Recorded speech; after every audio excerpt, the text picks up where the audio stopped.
अस्सलाम वालेकुम। आज हम शेयर कर रहे हैं एक हलवे की रेसिपी जो कि बहुत ही इंस्टेंट बन जाता है। कभी हमें अगर इंस्टेंट कुछ मीठा बनाना है तो इसको हम ट्राई कर सकते हैं। यह है बेसन का हलवा। आज हम बेसन के हलवे की रेसिपी शेयर कर रहे हैं। इसमें हम किसी भी तरह के खोबे या कंडेंस मिल्क का इस्तेमाल नहीं करेंगे, लेकिन फिर भी ये बहुत रिच बनेगा। इसमें एक इंग्रेडिएंट हम ऐसा डालेंगे। तो चलिए हम देखते हैं इसमें किन किन चीज़ों की ज़रूरत है। यहाँ हमने 1 कप बेसन लिया है, ये नॉर्मल कप से हमने मेजर करा है। और इसमें हम 2 टेबलस्पून सूजी डालेंगे, यानी सेमोलिना डालेंगे 2 टेबलस्पून। और जितना हमने बेसन लिया है उतनी ही हम इसमें शक्कर का इस्तेमाल करेंगे, यानी 1 कप हमने चीनी ली है। हलवा बना रहे हैं तो ड्राई नट्स भी बहुत ज़रूरी हैं, तो मैंने यहाँ पर कुछ काजू और कुछ बादाम लिए हैं। आप जो मर्ज़ी चाहें वो ड्राई नट्स का इस्तेमाल कर सकते हैं। खुशबू के लिए मैंने यहाँ पर हरी इलायची ली है, जिसमें से मैं 3 या 4 हरी इलायची के सिर्फ दाने इस्तेमाल करूँगी। आधा कप दूध लिया है, जिसमें मैंने कुछ ज़ाफ़रान के धागे भिगो दिए हैं और इसमें येलो फूड कलर मिक्स कर दिया है। कलर बिल्कुल ऑप्शनल है, आप चाहें तो उसको यूज़ नहीं करें। इस हलवे को हम बनाएंगे देसी घी में।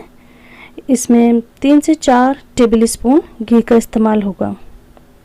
और एक इंग्रेडिएंट ऐसा जाएगा जो कि सीक्रेट है, जिसे मैं आगे बताऊंगी, जिसके यूज़ करने से ये हलवा बहुत ही रिच बनेगा और खोबे या कंडेंस मिल्क या मिल्क पाउडर की कोई ज़रूरत नहीं हो रहेगी। तो इसको बनाना शुरू करते हैं।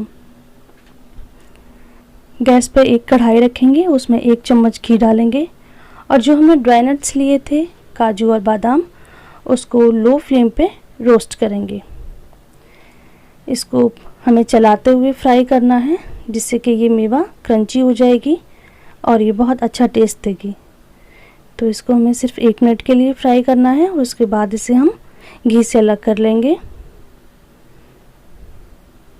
अब उसी कढ़ाई में हम 4 टेबलस्पून घी लेते हैं और उसमें हमने जो 1 कप बेसन लिया था और 2 टेबलस्पून सूजी ली थी, इसको भूनेंगे। इसको हमें कंटिन्यूसली चलाते हुए भूनना है और फ्लेम बिल्कुल लो रखनी है। बहुत ही धीमी आंच पर हमें इसे भूनना है, अदरवाइज़ ये जल जाएगा। और इसमें जब खुशबू आएगी हमें तब तक इसको भूनना है और इसका कलर भी चेंज हो जाएगा, ये ब्राउन हो जाएगा। अब इसमें से घी रिलीज़ हो गया है, तो इसका मतलब ये है कि ये अच्छी तरह से भून चुका है। अब इस स्टेज पर हम इसमें पानी ऐड करेंगे। तो हम यहाँ 2 कप पानी का इस्तेमाल करेंगे। यहाँ पहले 1 कप पानी डाला है और इसको मिक्स करेंगे और मिक्स करने के बाद फ़ौरन दूसरा कप पानी डालेंगे। हमें इस तरह से चलाना है कि इसमें लम्प्स ना बने, गुठलियाँ ना बने, और इसको चलाते रहना है। जब ये स्मूथ हो जाएगा तो इसमें हमने दूध में जो ज़ाफ़रान और कलर मिलाकर रखा था वो यहाँ ऐड कर देंगे और इसको मिक्स करेंगे। ये इस हलवे का पूरा कुकिंग प्रोसेस लो फ्लेम पर होगा।